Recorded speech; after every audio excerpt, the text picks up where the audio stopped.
I'm Daniel Hanrahan. I work for a company called Temple Studios, and we're a furniture conservator company. We work on historic furniture throughout the country.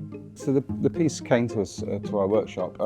It was very unstable. There was a bit of woodworm damage in some of the areas. This foot here was very badly woodworm damaged and actually was detached, and so the whole thing was leaning. Also, this stave here had a broken section at the top. So we replaced that section there and coloured it in to match. This thread here on the control piece had been worn away completely. We've returned a new section in there and then put the thread back on there. A lot of the structure was unstable. The nuts underneath, where they thread into the legs, they were all broken. The broken pieces were sent to us, so we actually consolidated all the areas and reused the original bolts to make it structurally sound. I think initially this was actually made so it was a travelling spinning wheel, so the whole thing would come apart and almost flat packed.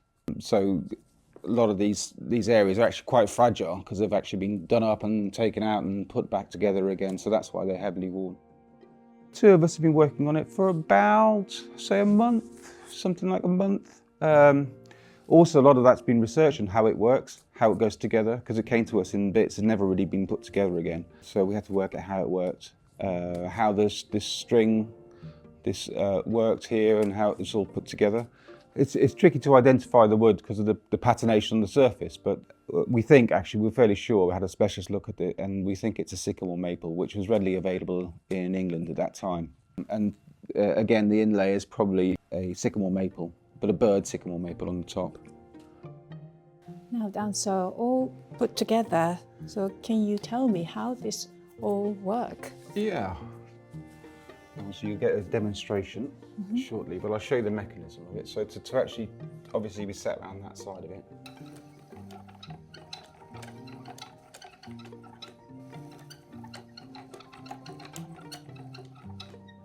So it all works, it all moves. Oh, that sounds very smooth. It does, it works, it's love very this good, it's quite noise. satisfying to watch. It's very charming noise.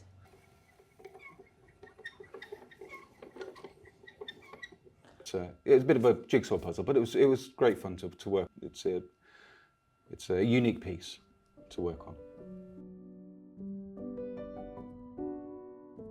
My name's Emma. I'm over here from the Irish Centre in Lisburn Museum in Northern Ireland.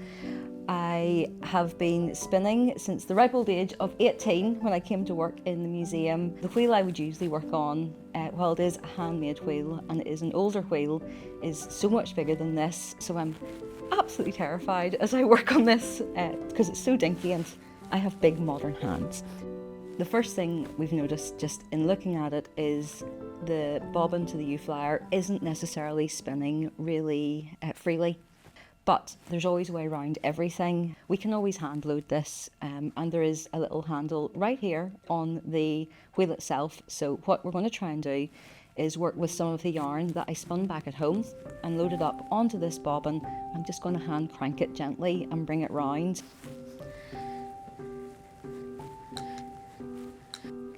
So the idea of a weaver's knot is when we put it under tension, it'll actually get tighter.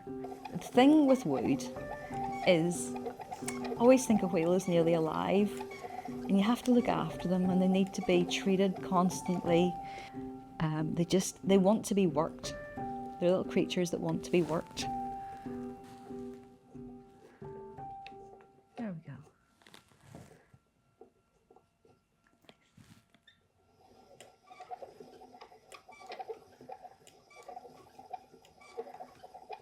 But even with her creaks and her squeaks, you can hear the kind of rhythmic sound as she goes round. So I'm using the little guide hooks to move this along as I work, and that's what they'll be for.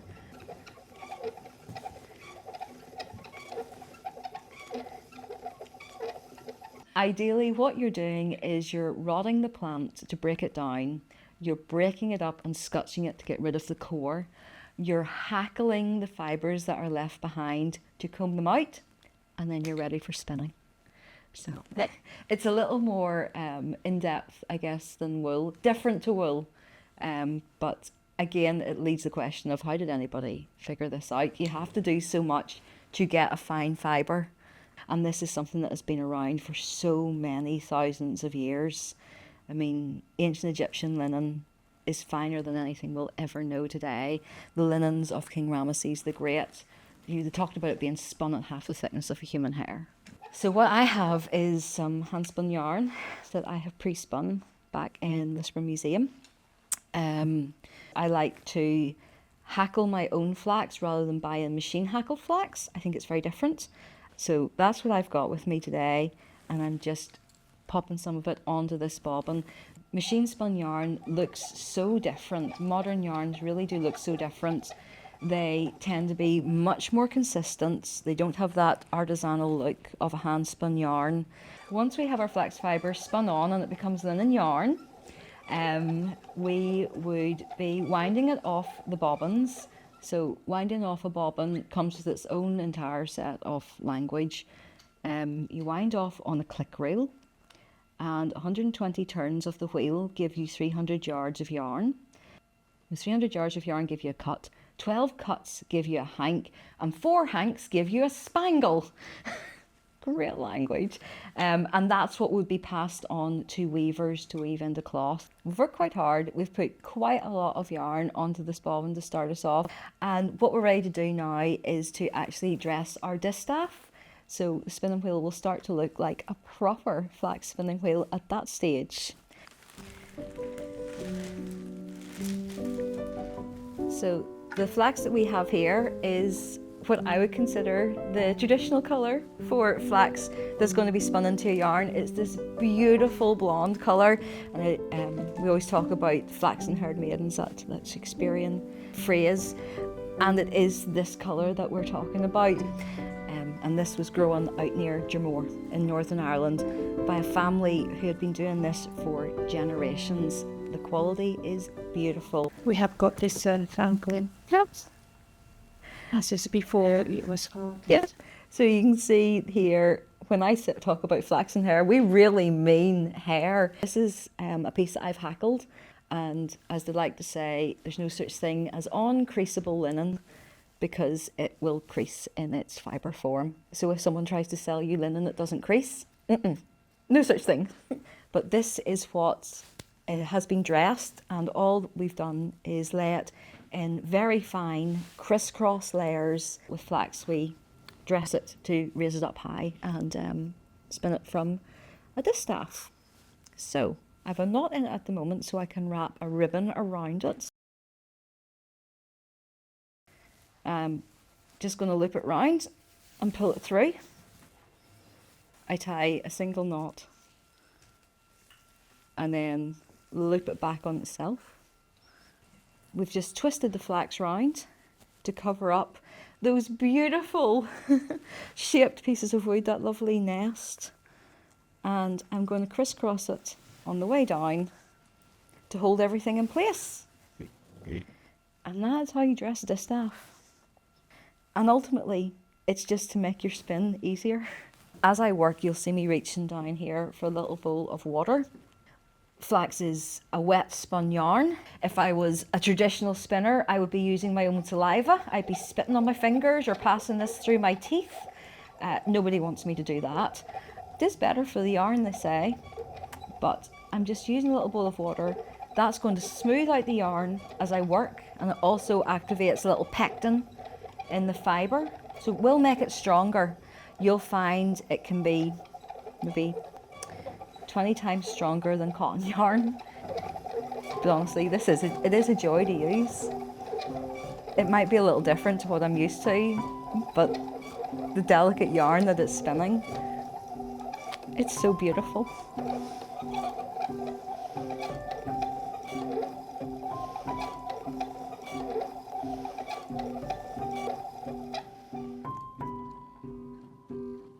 My name is Miles Campbell and I'm Assistant Curator of Collections at Kensington Palace. So we acquired this spinning wheel in 2024, and at that time it was in not in the best of condition, and so we were really excited to see what might be possible when it came to conserving it and ultimately displaying it here at Kew Palace. So this spinning wheel tells a really interesting story of three influential women in the late 18th century. And the first of those women is Queen Charlotte, who lived here at Kew at that time. Queen Charlotte was really interested in weaving and particularly expressed that interest through her patronage of weavers. In 1765, just soon after she became queen, she introduced a new protocol at court so that women would dress only in silk woven by Spitalfields weavers here in London. And this had a really important impact on the silk trade. Charlotte also supported weaving in other ways. In the 1780s, she was a patron of Phoebe Wright's School for Embroidering Females. And this was a school in London for orphaned young women who learned the art of embroidery. So Charlotte was passionate about spinning and weaving, and in 1781 she decided to learn to spin for herself. She took lessons from her friend Mary Delany, and Mary tells us that Charlotte spun tolerably well for a queen. Queen Charlotte enjoyed spinning so much that she was given a spinning wheel by her friend Mary Delany, who we see just behind us here in the boudoir at Kew. Mary sent the spinning wheel in January 1782 with a little note, a little poem, which began, "Go happy wheel and amuse her leisure hour." And although spinning among elite women and royal women was a leisure activity, there was also a serious side to this, as it gave them an insight into what it was like for working women who spun to make a living. So the spinning wheel that was gifted to Queen Charlotte by Mary Delany is not this one, but this one has a direct association with the Queen. The Queen is the first character in the story of this object, and she gives this wheel as a gift to Lady Buckingham in the 1780s. And this part of the story takes us from here at Kew over to Ireland, where Lady Buckingham was serving at that time as the Vicereine of Ireland. In that role, Lady Buckingham was really engaged in the challenges facing the weavers of the city of Dublin at the time. In December of 1782, the weavers came to her at Dublin Castle, her official residence, and they asked for her support. They said that weaving in the city was at a really low ebb, and that some of the weavers were facing very great distress, is how they put it.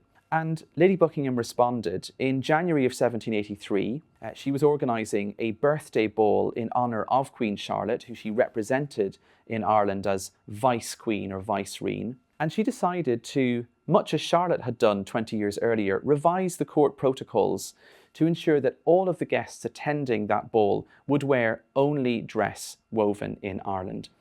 She herself commissioned a dress of extraordinary richness, that's how it was described. She commissioned a gold velvet suit for her father, who was an Irishman, and the ball was a tremendous success. All of the guests arrived wearing Irish dress, and this had a really positive impact on the fortunes of the local weaving community. Charlotte, I think, chose this object as a gift for Lady Buckingham in response to and recognition of her efforts in Ireland. I think it's no accident that she gives her a weaving and textile related object like this spinning wheel. So at this time, Irish textiles were highly prized, and many of them were considered to be of particularly high quality, especially Irish linen. And we know that when Lady Buckingham was Vicereine in Dublin, her husband was involved in ordering Irish linen for George III's household back here in London. And one of the orders that we have record of came from John Carleton of Lisburn in County Antrim. And I think the trouble they took to get linen from Ireland over to London kind of reflects the fact that this was such a significant product that it was worth going that extra distance to obtain. So part 3 of this story takes us from Ireland all the way over to the north of Canada. At the end of the 1780s, Lady Buckingham, who owned this wheel, gave it as a gift. She passed on the Queen's gift to the wife of another British administrator abroad, the wife of the governor of Upper Canada. And that woman was Elizabeth Simcoe. And in 1791, Elizabeth set off for Canada with this spinning wheel in tow. And over the next 5 years, she travelled all around northern Canada, mapping and recording what she saw on her travels as the governor's wife. Elizabeth is a really influential figure in the history of cartography, and with her throughout that period, she brings this spinning wheel. In the end, in 1796, before she returned to Britain, Elizabeth Simcoe left this wheel behind with another woman, a Mrs. McGill, and all of these years later, it has made its way right back from Canada to the heart of Queen Charlotte's house here at Kew Palace. It's really incredible to have this object here, back here at Kew Palace. But not only that, it's also incredible that we have such a rich history associated with it. And very fortunately, Elizabeth's diaries were published in 1911, and they included a really early photograph of the spinning wheel, looking much as you can see it today following conservation. I think we can see when we look at the object that there's such a high level of workmanship evident in how it's been made, particularly with this inlaid part here, this beautiful oval shape, the turned legs, and the quality of both the materials and the workmanship really mark it out as a special object. So Queen Charlotte tells us that each of her daughters were amiable in their own different ways. I think all of them had multiple talents, but some had a particular interest in spinning. And we know that Princess Augusta especially was interested in spinning, and she very likely would have spun here at Kew Palace. We're very fortunate that we have a portrait of Augusta on display here at the palace, which shows her with a spinning wheel not dissimilar to this example. And so that was a really useful and vital source for us when it came to trying to represent this wheel in a way that helps visitors to understand not just what it was, but how it functioned, which is how we've decided to present it today with the raw flax fibres dressed here on the distaff in a way that emulates the setup we see in the portrait of Princess Augusta downstairs. I think seeing the object function and operate here at Kew Palace today, it reminds us that this is a living legacy, that the craft, the skill of spinning and weaving is still a really, really important and valuable one. And I think to hear the object, to hear the spinning wheel operating, to bring life again, to animate these spaces in this way, I think just gives us such a tangible connection to that living heritage in a way that merely looking at it can't quite do.